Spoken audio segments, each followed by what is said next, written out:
Selamat pagi, kami dari kelompok 2 akan mempresentasikan hasil diskusi kami mengenai prosedur dan fungsi.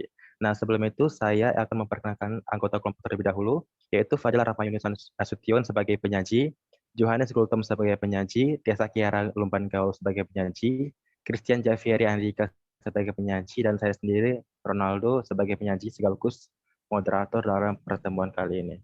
Nah, untuk mempersingkat waktu, marilah kita mulai yang akan dimulai oleh Saudara Johannes. Kepada Saudara Johannes Gultom dipersilahkan. Baiklah, terima kasih kepada moderator. Di sini saya akan menjelaskan bagian yang pertama yaitu prosedur dan fungsi. Nah, prosedur dan fungsi adalah sebuah program terpisah atau subprogram di luar program utama yang terdiri dalam blok tersendiri yang berfungsi untuk menyelesaikan sebuah masalah khusus. Nah, di sini saya akan memaparkan yang pertama yaitu prosedur. Nah, kita ketahui bahwa prosedur merupakan suatu program terpisah dalam blok sendiri yang berfungsi sebagai subprogram. Nah, subprogram ini adalah bagian dari program. Dalam prosedur, biasanya diawali dengan kata cadangan, yaitu cadangan prosedur, di dalam bagian deskripsi pada prosedur. Nah, prosedur biasanya bersifat suatu aktivitas seperti menghitung, mencari, menampilkan, dan lain sebagainya. Kita ketahui bahwa struktur prosedur sama dengan algoritma, yaitu terdiri dari judul, deklarasi, dan juga deskripsi. Nah, terdapat bentuk prosedur secara umum. Diawali dengan kata cadangan prosedur, diikuti dengan nama prosedur yang terdiri dari parameter dan spesifikasi dari prosedur itu. Selanjutnya ada deklarasi yang terdiri dari deklarasi variabel lokal dalam prosedur tersebut dan diikuti dengan deskripsi, yaitu deskripsi dari tugas-tugas prosedur yang terdiri dari langkah-langkah yang akan dijalankan dalam sebuah program. Nah, kita akan masuk kepada contoh. Andaikan kita akan menyediakan program untuk menghitung luas, keliling, dan diagonal dari sebuah persegi panjang dengan pemilihan melalui menu. Nah, misal kita akan menampilkan menu, membaca dimensi persegi panjang, menghitung luas, menghitung keliling, menghitung diagonal, serta menampilkan hasil dari program yang akan kita buat. Maka kita dapat buat yang pertama adalah judul, yaitu algoritma 4 persegi panjang, yaitu algoritma yang akan menunjukkan contoh pemakaian prosedur untuk menghitung luas, keliling, dan diagonal dari 4 persegi panjang. Nah, diikuti dengan deklarasi. Deklarasinya kita akan buat integer, yaitu pilihan, real, panjang, lebar, hasil. Nah, di sini kita harus mendeklarasikan semua prosedur yang telah kita buat. Nah, perlu kita ketahui bahwa prosedur itu adalah langkah-langkah. Maka kita akan melakukan semua urutan program secara runtun. Maka kita akan buat prosedur menu, kita akan mencari prosedur baca dimensi, selanjutnya ada prosedur hitung luas, diikuti dengan prosedur hitung keliling, prosedur hitung diagonal, dan prosedur tampil hasil. Selanjutnya kita akan masuk ke deskripsi, yaitu langkah-langkah dalam menjalankan deklarasi yang telah kita buat atau algoritma yang telah kita buat. Kita akan buat pilihan, yaitu 0, lalu kita buat repeat, lalu kita buat menu, selanjutnya kita buat white, masukkan pilihan Anda. Misal kita ingin menentukan menu yang telah kita sediakan, maka kita buat sesuai dengan yang kita inginkan. Selanjutnya kita akan read pilihan, if pilihan 4, dan baca dimensi. Maka kita akan lakukan yang pertama yaitu baca dimensi. Lalu kita akhiri dengan end if. Lalu kita akan masuk ke case atau kasus, yaitu pilihan, yaitu 1 hitung luas, 2 hitung keliling, 3 hitung diagonal, yang keempat white, selesai, titik-titik sampai jumpa. Lalu kita akan buat default, kita akan tulis pilihan salah, ulangi. Lalu kita akhiri dengan end case. Selanjutnya kita akan masuk ke if pilihan 4 dan tampil hasil. Kita akan tampilkan hasilnya. Lalu kita akhiri dengan end if. Lalu diikuti dengan until pilihan sama dengan 4. Selanjutnya kita akan masuk ke prosedur menu. yaitu menampilkan menu program. Deklarasinya sama dengan yang algoritma sebelumnya. Kita akan masukkan deskripsi. Kita akan buat deskripsinya, yaitu langkah-langkahnya. Yang pertama, menuliskan menu program 4 persegi panjang. Selanjutnya kita buat white menghitung luas. Yang kedua, white 2 menghitung keliling, white 3 menghitung diagonal, white keluar dari program. Selanjutnya kita akan masuk ke prosedur baca dimensi. Nah, di sini kita akan membaca dimensi persegi panjang. Deklarasinya sama dengan sebelumnya. Selanjutnya kita akan masukkan ke deskripsi, yaitu white masukkan panjang, lalu kita akan read panjang. Selanjutnya white masukkan lebar, kita akan read lebar. Selanjutnya kita akan lakukan prosedur hitung luas. Deklarasi yaitu luas real. Selanjutnya deskripsinya yaitu luas sama dengan panjang dikali lebar. Maka hasilnya akan sama dengan luas. Selanjutnya masuk ke prosedur hitung keliling. Yaitu kita akan menghitung keliling 4 persegi panjang. Maka untuk deklarasi kita akan buat keliling yaitu real. Selanjutnya untuk deskripsinya, keliling sama dengan 2 kali panjang tambah lebar. Sehingga hasilnya akan sama dengan keliling. Akan diproses menjadi keliling. Selanjutnya prosedur menghitung diagonal, yaitu membaca diagonal 4 persegi panjang. Untuk deklarasinya, kita akan buat diagonal adalah bertipe real. Selanjutnya deskripsinya, yaitu diagonal sama dengan SQRT panjang kuadrat tambah lebar kuadrat atau akar dari panjang kuadrat tambah lebar kuadrat. Dan diagonal ini akan diproses menjadi sebuah hasil. Nah, selanjutnya kita akan tampilkan yaitu prosedur tampil hasil, yaitu menampilkan hasil dari program, dari seluruh program yang telah kita buat. Untuk deklarasinya seperti yang sebelumnya. Selanjutnya ada deskripsi, yaitu kita akan write hasil sama dengan hasil. Maka akan ditampilkan hasil dari prosedur yang telah kita cari sebelumnya. Sekian dari saya kembalikan kepada moderator. Baik, terima kasih kepada Saudara Johannes yang telah memberikan penjelasannya. Nah, yang sekarang akan dilanjutkan oleh Saudari Fadilah. Kepada Saudari Fadilah, dipersilahkan. Baiklah, untuk selanjutnya kita akan membahas mengenai variabel lokal dan variabel global.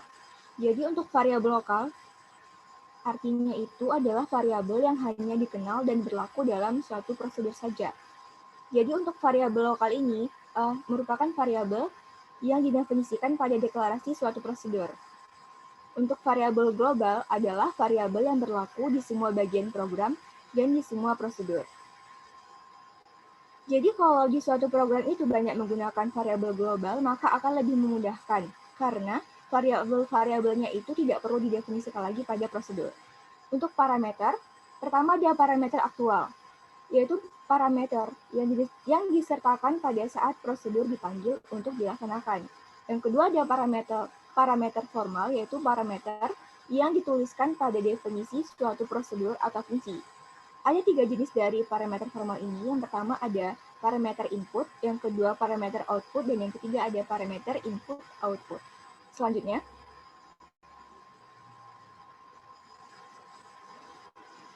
kita masuk ke fungsi. Jadi kalau fungsi ini merupakan pada hakikatnya serupa dengan prosedur dalam pelaksanaannya, tetapi harus mengembalikan suatu nilai ke program yang menggunakan fungsi. Jadi kalau prosedur itu dia hanya bisa mengembalikan nilai melalui parameter input ataupun output. Selanjutnya, untuk bentuk umum dari fungsi, yaitu fungsi, nama fungsinya dalam kurung parameter formalnya atau tipe hasil. Lalu ada spesifikasi dari fungsinya. Lalu ada deklarasi, yang di dalamnya itu berisi variabel lokal. Lalu ada deskripsi yang merupakan langkah-langkah atau proses dilakukannya suatu fungsi, sampai kepada return hasilnya. Next. Kita masuk ke contoh 1. Berikut merupakan algoritma yang menggunakan fungsi untuk mengganti bulan dalam angka menjadi nama bulan. Untuk nama algoritmanya itu algoritma tanggal lahir, yaitu algoritma ini memanggil fungsi untuk menampilkan nama bulan. Deklarasinya, tipe data integer untuk tanggal, bulan, tahun, string untuk nama dan bulan, fungsi nama bulan dalam kurung input integer bulan. Selanjutnya,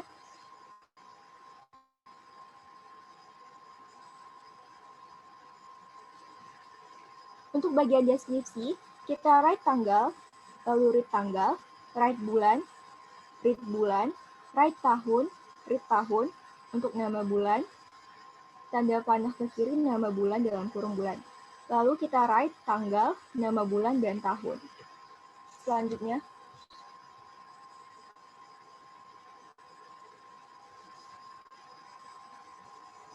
untuk fungsi nama bulan dalam kurung input integernya bulan, merupakan fungsi yang mengembalikan nama bulan berdasarkan angka bulannya.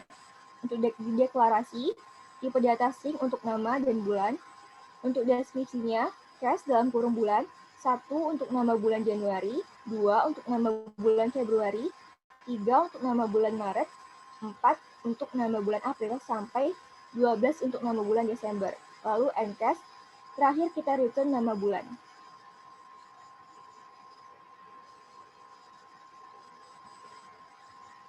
Untuk contoh yang kedua, yaitu algoritma angka 1 digit, yaitu untuk menerjemahkan angka ke dalam kata. Di deklarasi, tipe data integer itu tuh angka, string untuk kata, dan fungsi digit dalam kurung input integer D, string. Untuk deskripsinya, kita masukkan angka-angkanya, kita write masukkan angkanya, read angka, lalu kita panggil fungsinya, kata dalam tanda panah ke kiri digit angka, lalu tampilkan hasil, kita write angka sama dengan kata.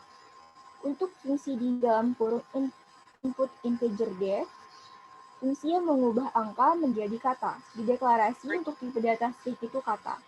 Lalu deskripsi, case dalam kurung D, 0 untuk kata 0, 1 kata 1, angka 2 untuk kata 2, angka 3 untuk kata 3, sampai angka 9 untuk kata 9. Lalu endcase dan diakhiri dengan return kata. Sekian dari saya kembalikan kepada moderator. Baik, terima kasih kepada Saudari Fadila. Nah, untuk selanjutnya akan dilanjutkan oleh saya sendiri. Kita masuk ke contoh 3-nya. Yang pertama, cara menerjemahkan angka maksimum 2 digit, atau maksimum sampai 99 ya, ke dalam kata. Angka tersebut harus dipisahkan menjadi D2 puluhan dan D1 sebagai satuannya, dengan cara sebagai berikut. Oke, untuk D2 ini kita asumsikan atau kita katakan sebagai angka /10, yaitu hasil bagi bulat dari angka dengan 10. Untuk D1-nya itu angka persen 10, yaitu sisa dari pembagian tersebut dengan angka 10-nya itu. Misalkan angka 25, maka D2-nya itu 2 dan D1-nya itu 5. Kemudian D2 diterjemahkan ke dalam kata dan ditambahkan kata puluh disambungkan dengan terjemahan di dalam kata. Sehingga angkanya itu akan terbentuk sebagai digit sebagai D2 ditambah puluh ditambah digit si D1-nya itu. Nah, kita masuk algoritmanya ya. Algoritma angka 2 digit, yaitu untuk menerjemahkan angka maksimum 2 digit menjadi kalimat. Nah, deklarasi itu berisikan variabel-variabel yang akan kita gunakan nanti, yaitu angka D2, D1 itu sebagai integer, angka 1 dan angka 2 itu sebagai sebuah string, dan fungsi digit sebagai tempat input integer nantinya itu akan kita katakan sebagai sebuah string juga. Selanjutnya. Nah, untuk deskripsinya itu, kita write terlebih dahulu masukkan angka 2 digit. Itu kita masukkan angka 2 digit apapun itu. Kita write sebagai angka. Nah, untuk D2-nya seperti tadi, yaitu angka /10 atau left slash, dan D1-nya itu sebagai angka persen 10. Nah, ini perlu diseleksi apakah angka di atas 20 atau di bawahnya. Nah, jika D2 itu lebih besar dari 1, maka angka 2-nya atau digit dari D2 itu ditambah 10. Nah, jika lebih kecil dari 0, maka angka 1-nya itu dikosongkan atau tidak dibaca. Selain angka 1, maka digitnya itu D1. Maka kita akhiri si if-nya itu atau pemisalannya tadi. Nah, untuk angka 10 hingga 19, selain untuk D2 sama dengan 1, dan ketika dia D1-nya sama dengan 0, maka angka 2-nya itu kita sebut 10. Jika angka satunya itu nggak ada, ya, maka selain dari D1 sama dengan 1, maka angka 2-nya kita katakan 11. Ya, angkanya kita sebut sedemikian juga. Nah, untuk lainnya angka 2-nya itu setelah dalam proses tadi itu kita katakan digit D1 ditambah belasan. Untuk dia angkanya itu tadi, angka 1. Nah, itu untuk dia angka 10 sampai 19 karena ada kata belasan gitu. Setelah semuanya itu terjadi, maka kita akhiri if-nya tadi. Nah, untuk angka dari 0 sampai 9, lainnya itu angka 2. Nah, kita anggap itu nggak ada. Jika dia satunya sama dengan 0, maka angka satunya 0. Terus selain angka 1 yang kita masuk tadi, maka kita masukkan sebagai digit pertama, D1. Kita akhiri semua prosesnya dan kita tulis sebagai angka dalam bentuk angka 1, angka 2 ditambah angka 1.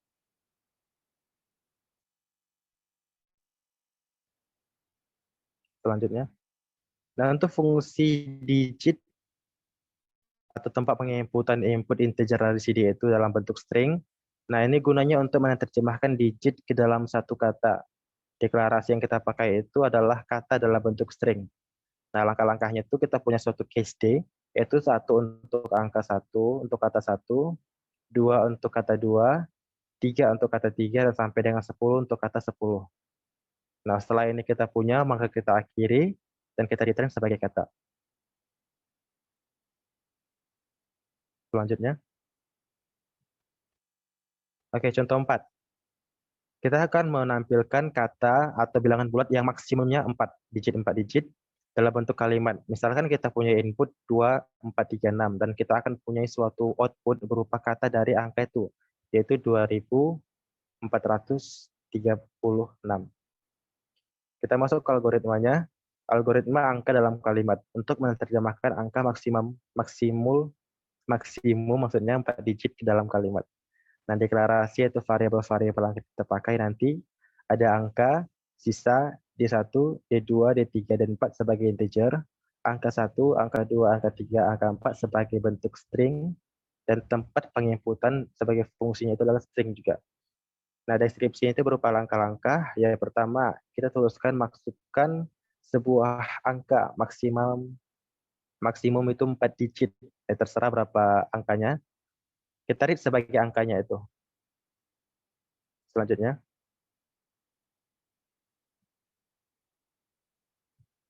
Nah, untuk memisahkan digit angka dalam urutan D4, D3, D2, D1. Nah, untuk D4 ini kita bagi kiri sama oleh 1000. Nah, sisanya itu angka persen 1000. Untuk D3 terhadap 100, sisanya persen 100 sampai dengan D1-nya sebagai sisa untuk satuannya. Nah, untuk menerjemahkan digitnya itu, jika D4 lebih besar dari 1, maka angka 4 ini atau digit D4 ditambah kata ribuan.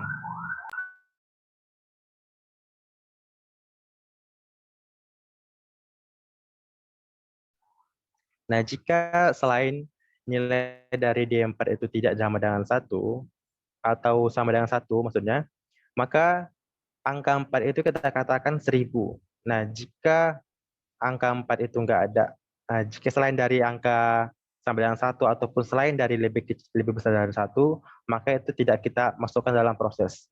Setelah itu terbentuk atau setelah terproses, maka kita akhiri if tadi. Selanjutnya, untuk D3 sekarang. Nah, sama seperti halnya tadi, untuk D3 lebih besar dari 1, maka kita akan tambahkan digit D3-nya itu sebagai 100. Ya, jadi selain dari lebih besar dari 1, dalam konteks ini D3 sama dengan 1. Nah, jadi kita katakan angka 3-nya sebagai 100. Nah, selain dari lebih besar dari 1 ataupun sama dengan 1, maka itu tidak akan kita baca.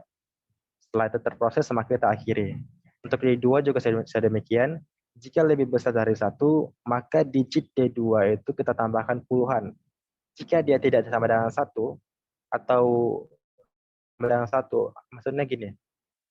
jika selain kondisi dari D2 tidak lebih besar dari 1 atau D1-nya itu 0, maka angka 1 nyata yang tadi kita punya, kita tidak baca. Selain angka 1-nya itu, kita pandang sebagai digit pertama atau D1. Ya, selain D2 yang sama dengan 1, atau ketika D1-nya sama dengan 0, maka angka 2-nya itu kita baca sebagai sepuluhan. Karena dia angka 1, angka pertama dari, atau angka dari D2 sama dengan 1, maka kita baca sebagai 10. Untuk selain dari 1, maka kita tidak akan baca. Selain D1-nya sama dengan 1, ini udah selanjutnya slide-nya. Selain D1 sama dengan 1, maka angka 2-nya kita baca sebagai 11, maka angka 1 tidak akan kita proses atau akan otomatis. Selain angka 2, maka akan kita proses sebagai digit 1 tambah belas. Setelah proses telah dilakukan, maka kita akhiri. Selain angka 2, maka jika D1 sama dengan 0, maka angka 1-nya itu akan terproses. Selain angka 1, selain dari proses tersebut, maka angka 1 akan kita baca sebagai digit yang pertama. Kita akhiri, maka hasil dari proses tersebut kita tulis sebagai angka yang dimana isinya itu adalah angka 4 ditambah angka 3 ditambah angka 2 ditambah angka 1. Demikianlah, masih ada lagi ya. Oke, untuk fungsi digitnya itu yang tadi akhirnya sebagai string untuk bertujuan untuk menerjemahkan digit ke dalam satu kata. Yang kita punya kata itu sebagai string dengan deskripsi case D, 1 sebagai kata 1, 2 sebagai kata 2, 3 sebagai kata 3, sampai dengan 10 sebagai kata 10. Nah, kita akhiri end case. Selanjutnya kita akan diterima sebagai kata. Sekian untuk dari saya serahkan kepada Tessa untuk melanjutkan presentasinya. Terima kasih. Baik, terima kasih kepada moderator. Selanjutnya saya akan melanjutkan tentang fungsi rekursif. Sebenarnya fungsi rekursif ini juga bisa dibilang sebuah looping atau perulangan. Adapun definisinya adalah fungsi rekursif adalah prosedur atau fungsi yang berulang kali memanggil dirinya sendiri hingga tercapai suatu kondisi yang membuatnya berhenti. Nah, suatu prosedur atau fungsi boleh saja ditulis normal tanpa rekursif. Namun ada kendalanya. Kendalanya apa? Namun apabila komputasi yang dilaksanakan merupakan suatu proses yang berukuran, yang berulang, maka ada baiknya ditulis dengan menggunakan fungsi rekursif ini agar kelihatan lebih sederhana lagi. Nah, pada hakikatnya, prosedur rekursi ini dieksekusi lebih lama dibandingkan perulangan biasa. Karena secara internal, prosedur rekursif memakai stak memori yang biasanya terbatas. Nah, di dalam fungsi rekursif ini ada dua bagian, ada basis, ada recurrence. Basis itu adalah bagian yang berisi nilai awal yang tidak mengacu pada dirinya sendiri. Nah, yang kedua ada recurrence. Recurrence itu apa? Bagian yang mendefinisikan argumen fungsi dalam terminologi dirinya sendiri. Contohnya seperti ini. Contohnya n faktorial sama dengan 1 jika n sama dengan 0 dan n dikali n kurang 1 faktorial jika n lebih besar daripada 0. Yang mana basis, yang mana recurrence? Nah, yang basis itu adalah yang n faktorial sama dengan 1. Dia disebut basis.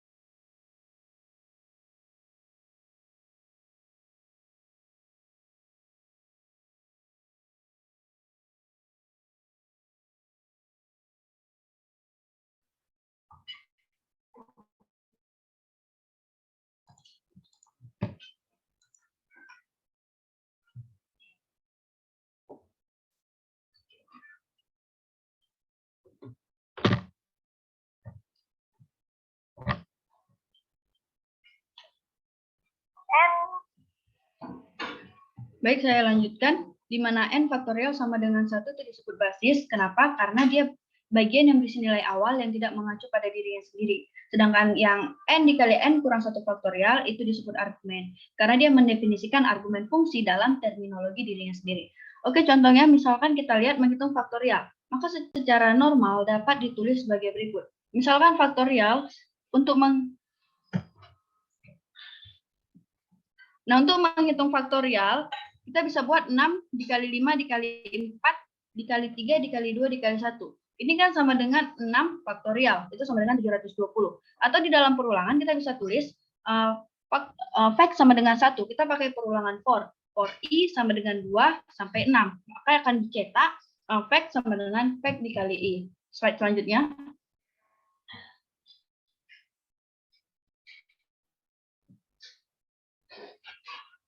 Nah, berikut ini rekursif dari komputasi faktorial yang dituliskan sebagai berikut. Nah, 6 faktorial. 6 faktorial ini kan bisa ditulis 6 dikali 5 faktorial. Nah, 5 faktorial ini kan bisa ditulis 5 dikali 4 faktorial. 4 faktorial ini bisa ditulis 4 dikali 3 faktorial. Sampai dengan 6 dikali 5 dikali 4 dikali 3 dikali 2 dikali 1 dikali 0. Ingat, 0 faktorial kan hasilnya 1. Nah, terlihat pada bentuk tersebut di atas adanya proses perhitungan yang rekursif, karena secara berulang memanggil fungsi faktorial dengan dimensi yang berkurang. Nah, bentuk formula rekursif ini dapat didefinisikan sebagai berikut. Seperti yang sudah saya bilang tadi, n faktorial sama dengan 1 bila n sama dengan 0. N dikali n dikurang 1 bila n lebih besar daripada 0. Nah, bentuk fungsi rekursifnya adalah sebagai berikut. Fungsi faktorial n itu dibaca bertipe integer. Jika n sama dengan 0, dia akan menghasilkan 1. Kemudian jika n dikali faktorial n kurang 1. Oh, iya. Next slide.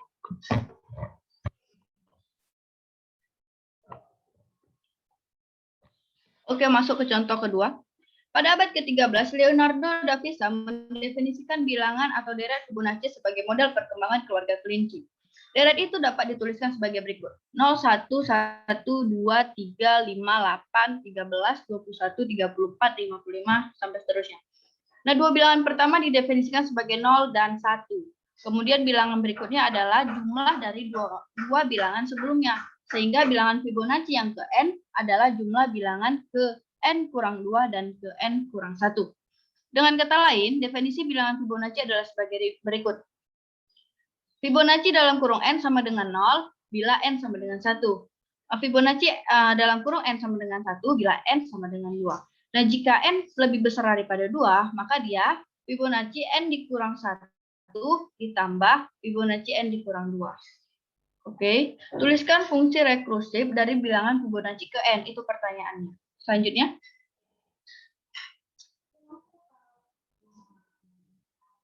Oke, pembahasannya.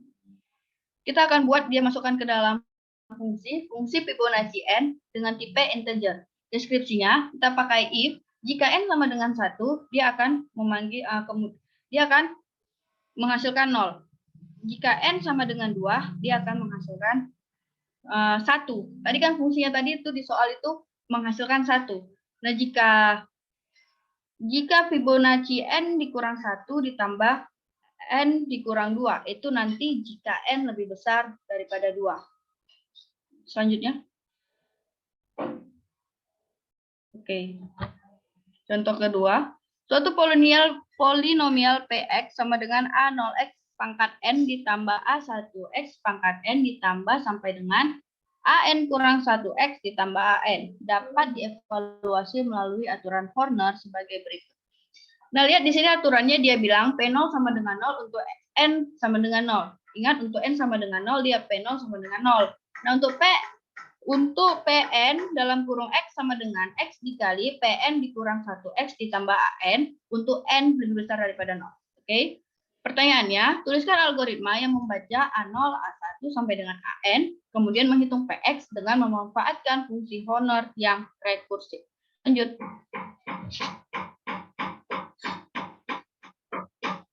Oke, pembahasannya. Kita kasih judulnya algoritma polinomial, menghitung nilai polinomial Px melalui fungsi rekursif Horner. Pertama kita deklarasikan A bertipe array of integer. dari 0 sampai dengan n. Baru x, px dia tipenya integer. Baru kita deskripsikan.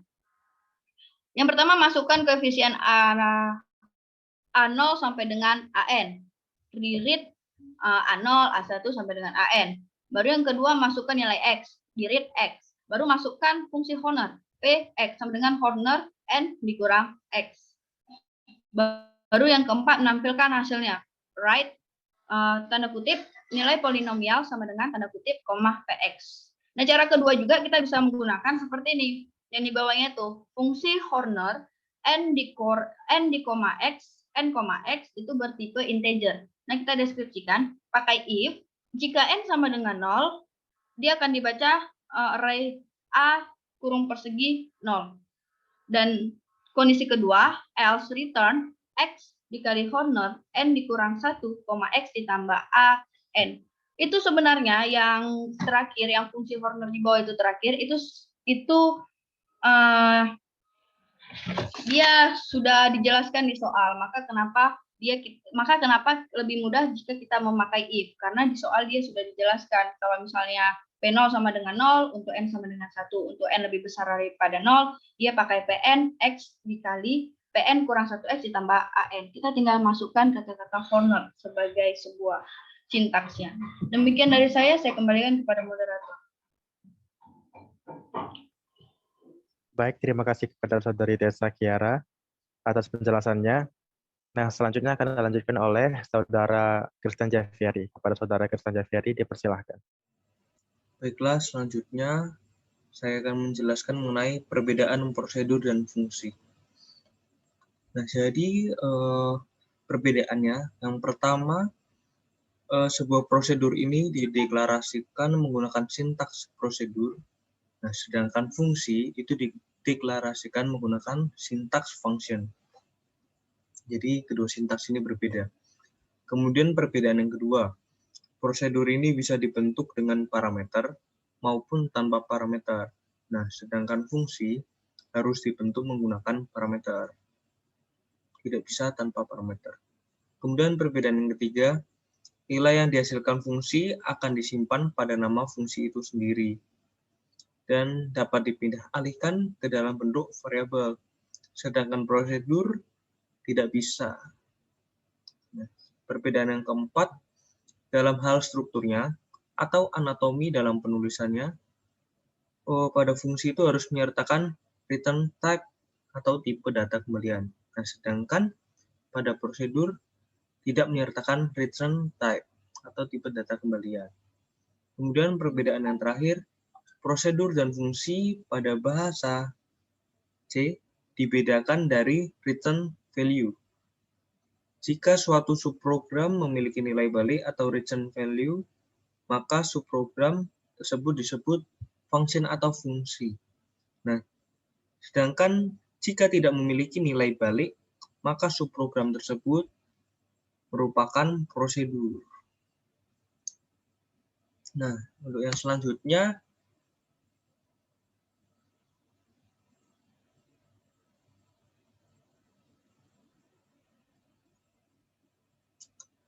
apakah fungsi dapat diubah menjadi prosedur dan bagaimana caranya? Nah, jawabannya,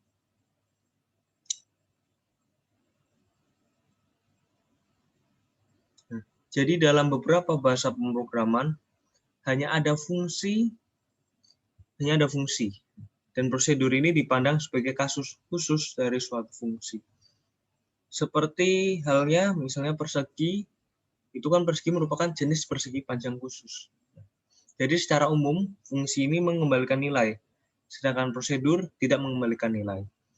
Jadi dapat disimpulkan prosedur hanyalah fungsi yang tidak mengembalikan nilai. Nah, jadi suatu fungsi ini dapat diubah ke dalam suatu prosedur. Nah, caranya, tetapi ada syaratnya jika pembuatan programnya sesuai dengan ketentuan yang sudah ada. Nah, jadi cara untuk mengubah fungsi ke dalam bentuk prosedur, maka struktur haruslah diubah mengikuti struktur prosedur dan tidak menggunakan return type, dan haruslah menggunakan sintaks prosedur atau function. Jadi Ini sekian yang dapat saya sampaikan. Saya kembalikan lagi ke moderator. Terima kasih. Baik, terima kasih kepada Saudara Christian Javieri atas penjelasannya. Sekianlah penjelasan atau presentasi tentang fungsi dan prosedur dari kelompok 2. Kami mengucapkan terima kasih atas perhatiannya.